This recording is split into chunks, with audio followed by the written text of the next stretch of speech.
جمعة إن شاء الله وجبات. حق في حق.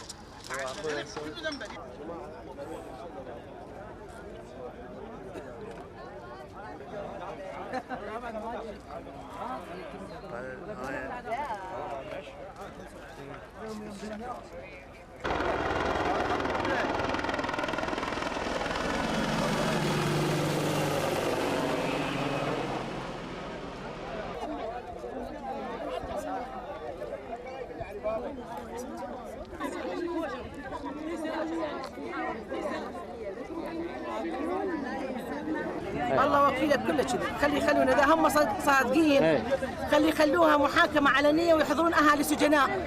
احنا كنا صاحبين حق، ولدنا كلهم جوا. نعم. وكل سجين داخل سجن ابو غريب هو تعذب ترى. نعم.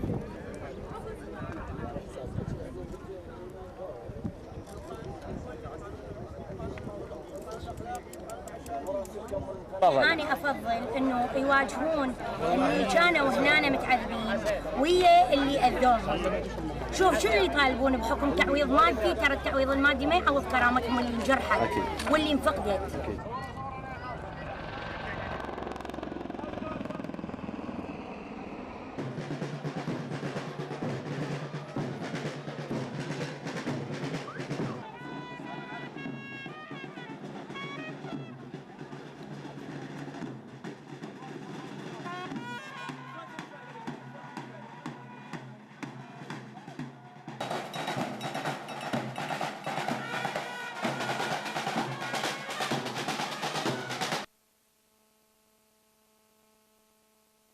We are here because we want to draw attention to the fact that we have been barred from attending the court-martial proceedings today.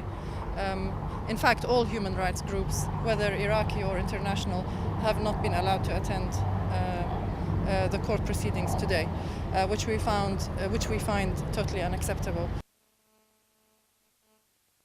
We carried out an investigation into the question of compensation, not just for killings, but for material damage and for raids on homes, for stolen goods and so on.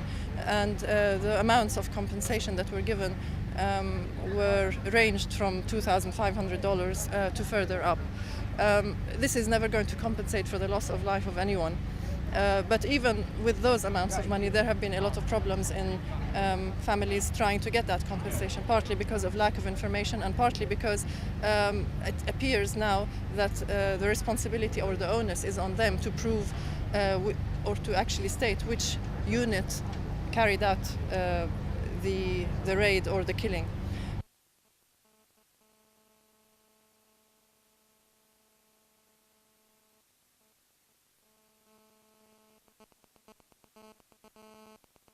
ومارسوا وياه أبشع صنوف العذاب، التعرية والإهانة ورمي القاذورات والأوساخ علينا.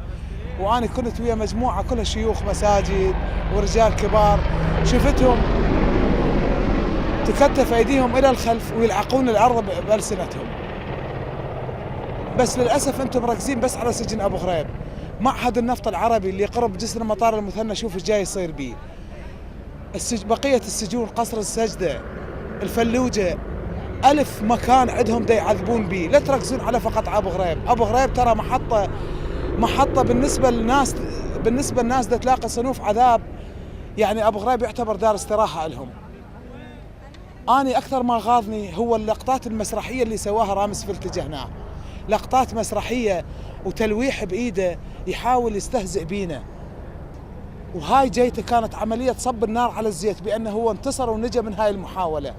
وهاي هسه ليش احنا ما ندخل هاي المحاكمة؟ ليش العراقيين احنا الخصوم الأساسيين بيها؟ يعني الحكم هو الخصم والخصم هو الحكم، شلون يصير؟ غير احنا اللي يفترض احنا اللي ندخل هاي المحاكمة ونشوفها؟ شنو اللي راح يسوونها؟